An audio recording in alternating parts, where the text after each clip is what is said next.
안녕하세요. 저는 올해 47살 남자이고 얼마 전 아내와 사별을 했습니다. 지금 되돌아보니 제 인생은 정말 파란만장하고 최악이었던 것 같아요. 그래도 지금은 새 마음가짐으로 훌훌 털어버리고 하늘나라에 있는 아내와 아이를 생각하면서 살려고 노력 중입니다.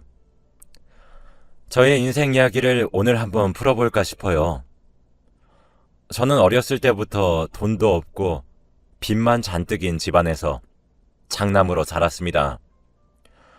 공부도 하고 싶고 대학교도 다니고 싶었지만 저희 집안 형편에서 부모님은 공부는 사치라고 하셨고 졸업을 하자마자 취업을 했죠.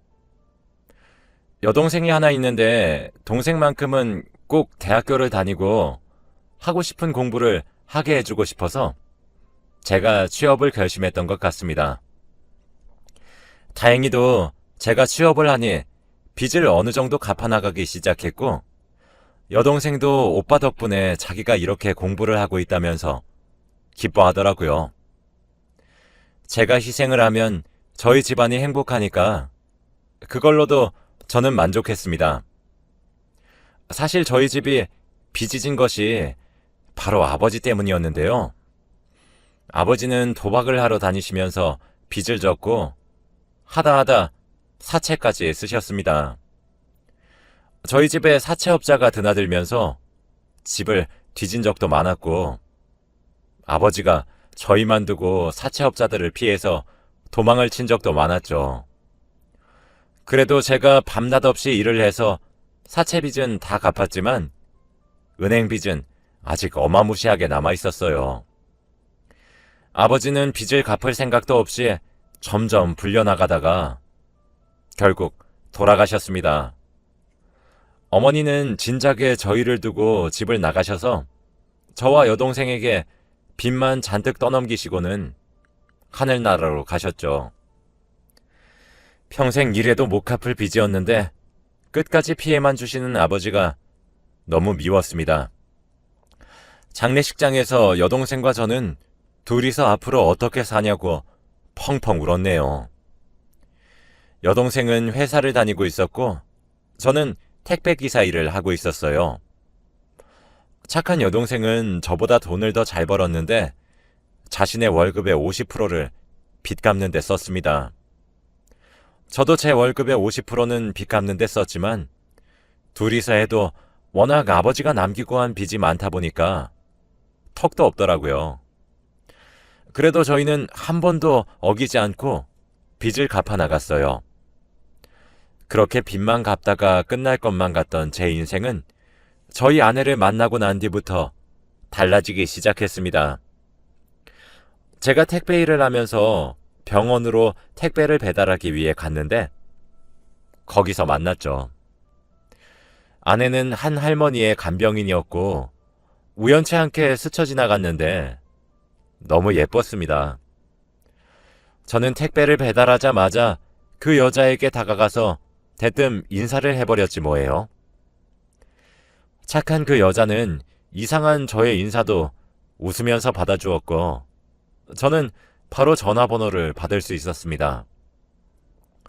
지금 생각해도 아내는 천사였던 것 같네요. 그리고 일을 마치고 집으로 돌아와서 그녀에게 전화를 걸어서 새벽 내내 이야기를 나누고 같이 밥도 먹고 하면서 만났습니다. 그녀는 간병인 일을 하고 있다고 했고 할머니, 할아버지 밑에서 커서 간병인 일이 자기한테 잘 맞다고 하더라고요. 주위에서 그렇게 마음 따뜻한 사람이 드문데 예쁜 외모에 성심까지 착하니 안 반할 수가 없었죠. 저와 그녀는 낮에 서로 바빴기에 밤에 잠깐 30분 정도 보거나 제가 병원으로 가서 퇴근할 때까지 기다렸다가 그녀를 집에 데려다 주면서 사랑을 키워갔어요. 그리고 저희는 무려 30대 후반까지 연애를 했답니다. 몇 년 동안 연애를 하니까 이 사람이 아니면 결혼을 못 하겠더라고요. 사실 저희가 나이가 이렇게 될 동안 결혼을 못한 이유가 있었는데 바로 그녀의 부모님 때문이었습니다. 다들 딸이 좋은 남자 만나서 편하게 살기를 원하시다 보니 택배 기사 일을 하는 제가 성에 차지 않는 것 같더라고요. 그리고 하다못해 도박쟁이 아버지가 남긴 빚까지 있으니 말이죠. 솔직히 저도 그 마음 다 이해합니다. 제가 몇 번이고 먼저 찾아가서 힘들게 안 할 자신이 있다고 말씀드려도 처음에는 화를 내면서 안 된다고 쫓아내시더니 갈수록 제발 우리 딸 놓아주세요. 우리 딸을 사랑하면 더 좋은 남자 만나게 해달라고요. 하시면서 아예 싹싹 빌더라고요. 그래도 저와 그녀의 고집은 꺾을 수 없었어요. 저희는 그녀의 부모님이 반대를 할수록 사랑은 더 뜨거워져 갔고 결국 그녀는 임신을 하고 말았답니다. 이렇게까지 될 줄은 몰랐는데 그녀가 30대 후반임에도 불구하고 임신을 한 경우는 정말 축복이라 기분이 좋긴 했지만 그녀의 부모님께서 얼마나 윽박을 지르실지 걱정이 되긴 하더라고요. 역시나 그녀의 부모님은 당연히 반대하셨고 온갖 모욕적인 말을 퍼붓기까지 하셨습니다. 너 우리 딸 고생시키고 싶어서 환장했냐? 라고 하면서 도둑놈이라고 했죠. 저는 절대 고생 안 시키고 사랑해줄 수 있다고 제발 딱 한 번만 믿어달라고 빌었어요. 제 끈질긴 설득 끝에 에휴, 니들이 좋다는데 어째 아이까지 베고 온 마당에 알아서 해 라고 하셨죠. 탐탁치 않아 하는 말투였지만 저희는 결혼을 승낙받았다고 생각하며 결혼 준비를 하기 시작했습니다. 사실 저와 아내 둘 다 집안 형편이 좋지 않고 아이까지 임신했다 보니 결혼식을 할 여건이 되지 않더라고요. 아내의 배는 점점 불러오고 결혼 비용도 너무 들고 힘들었습니다. 그런데 아내가 먼저 저한테 여보, 우리 그냥 결혼식은 아이 낳고 천천히 할까? 나 배도 불러서 웨딩드레스도 안 예쁠 것 같고 돈도 너무 많이 들어 라고 하면서 먼저 저한테 결혼식을 미루자고 하더라고요. 솔직히 여자들은 결혼식 웨딩드레스가 로망일 텐데 그렇게 먼저 말해주는 아내에게 너무 고마웠습니다. 아내와 저는 결혼식 없이 혼인신고를 하고 얼마 지나지 않아 아이를 바로 출산했어요. 아이는 아들이었는데 아주 장군감이었습니다. 밥도 많이 먹고 배변 활동도 잘해서 우리가 장군감을 낳았다면서 좋아했죠. 그런데 아이가 2살이 되면서 구토도 하고 설사도 하는 겁니다. 솔직히 처음에는 우리가 너무 많이 먹여서 그런 줄 알고 대수롭지 않게 여겼어요. 그리고 아내가 아이를 낳고 나서부터 간병인 일을 잠시 쉬고 있다 보니 제가 낮에는 택배기사 일을 하고 밤에는 대리운전 일을 해서 아이에게 관심을 쓸 여력이 없었거든요. 아내가 퇴근하고 온 저한테 민호가 이상해. 병원에 가봐야 할 것 같은데? 라고 하면 저는 늘 피곤하다고 내일 얘기해 라고 하며 넘겼죠. 그때로 시간을 되돌리고 싶습니다.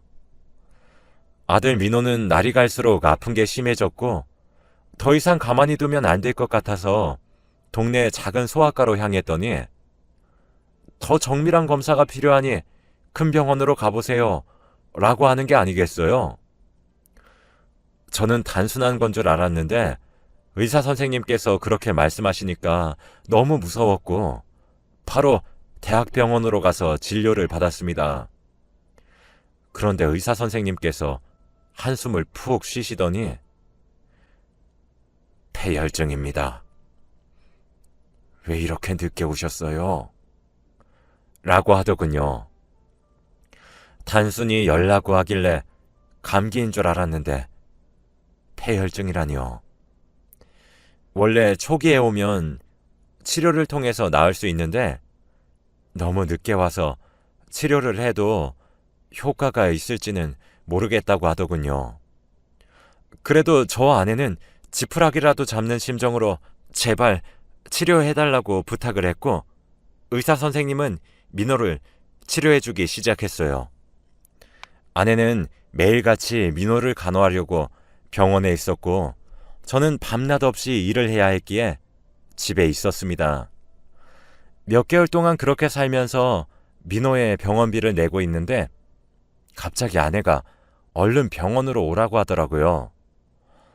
좋지 않은 기운을 느꼈고 눈에 초점이 흐려진 채로 병원에 갔더니 민호는 결국 하늘나라로 갔습니다.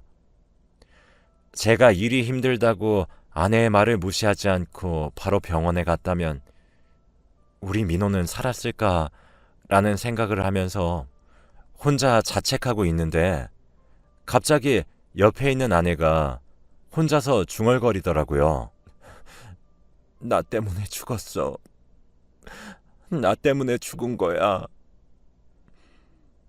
그런 아내를 보니까 집안에 한 사람이라도 정신을 바로잡지 않으면 큰일 날 것 같더라고요.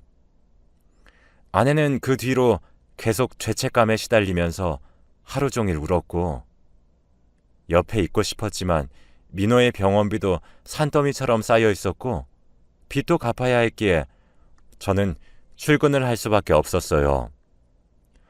저는 일을 마치고 오면 잠들어 있는 아내의 코 밑에 손을 가져다 대어서 숨을 쉬는지 확인하는 것이 일상이 되었고 아내 옆에서 열심히 괜찮다고 간호를 해주었죠. 그렇게 몇 개월이 지나니 아내는 괜찮아진 것 같았습니다. 다시 예전처럼 밝아졌고 간병인 일도 다시 시작했죠. 그런데 아내는 일을 한 지 얼마 되지 않아서 몸이 쑤시다고 하는 겁니다. 그때도 저는 오랜만에 일을 해서 그런가? 라고 하면서 별 대수롭지 않게 여겼죠. 아내도 오랜만에 몸 쓰는 일을 해서 그런가 보다 했거든요. 그런데 일을 하는데 대학병원에서 전화가 오더라고요. 박수진 씨 보호자분 맞으시죠? 얼른 오셔야 할 것 같아요. 저는 갑작스런 전화에 일을 하는 도중에 바로 병원으로 향했고 가는 동안에 몇 년 전에 아들이 죽던 그날이 떠오르면서 제발 아니길 빌었습니다. 다행히도 아내는 일을 하다가 넘어져서 왔다고 하더라고요. 근데 왜 그렇게 급하게 나를 불렸냐고 하니까 몇 시간째 피가 안 멈춘다고 했습니다. 아내의 상처 부위는 작은 편이었는데 왜 피가 멈추지 않나 싶었는데 의사 선생님은 정밀 검사를 진행해 봐야겠다고 하더라고요. 저는 이런 조그마한 상처 때문에 정밀 검사를 하러 가자는 것이 수상해서 혹시나 돈을 벌기 위한 목적인가 싶었지만 우선 아내가 아프다고 하니까 하기는 했습니다. 그런데 아내의 증상을 알고 저는 충격을 받았어요. 바로 아내는 급형 백혈병이라고 했습니다. 최근 들어서 속이 울렁거리고 몸이 아프다고 한 것들이 다 백혈병의 증상이었고 피가 몇 시간째 멈추지 않는 것도 다 백혈병의 증상이었죠. 저와 아내는 어떻게 이런 시련이 우리에게 생길 수 있냐면서 펑펑 울어댔고 치료 열심히 받겠다고 하더라고요. 그때부터 아내는 병원에 입원을 하면서 백혈병 치료를 받기 시작했습니다. 그런데 아직 민호 병원비도 다 갚지 못했는데 아내 병원비까지 쌓이니까 너무 힘들더라고요. 원무과에서는 매일같이 돈을 내라고 전화가 오고요. 누워있는 아내를 간호하면서 갑자기 아내가 여보, 내가 간병인 일만 하다가 막상 환자가 되어보니까 환자 마음을 어느 정도 알겠어. 환자들이 늘 나한테 화만 내고 성질만 부리던데 내가 막상 이렇게 되니까 이해가 된다. 백혈병에 걸려서 입원하니까 환자들 마음도 알게 되고 좋네. 라고 하면서 오히려 이 상황 덕분에 얻는 게 있다는 식으로 말을 하더라고요. 이런 상황에서까지 긍정적이게 생각하는 아내를 보고 정말 많이 배웠습니다. 얼른 나와서 여보 좋아하는 간병인 일 많이 하자. 여보, 내가 지금 아파서 같이 아버님 빚 못 갚아줘서 미안해. 내가 병원 생활에서 빚을 더 늘려주고 있네. 얼른 나와서 빚 열심히 갚아줄게. 아내는 그런 따뜻한 말을 해주면서 저를 위로해 주었습니다. 그런데 며칠 뒤 의사 선생님께서 저를 조심히 부르더라고요. 그러면서 아마 아내분 최대 몇 주입니다.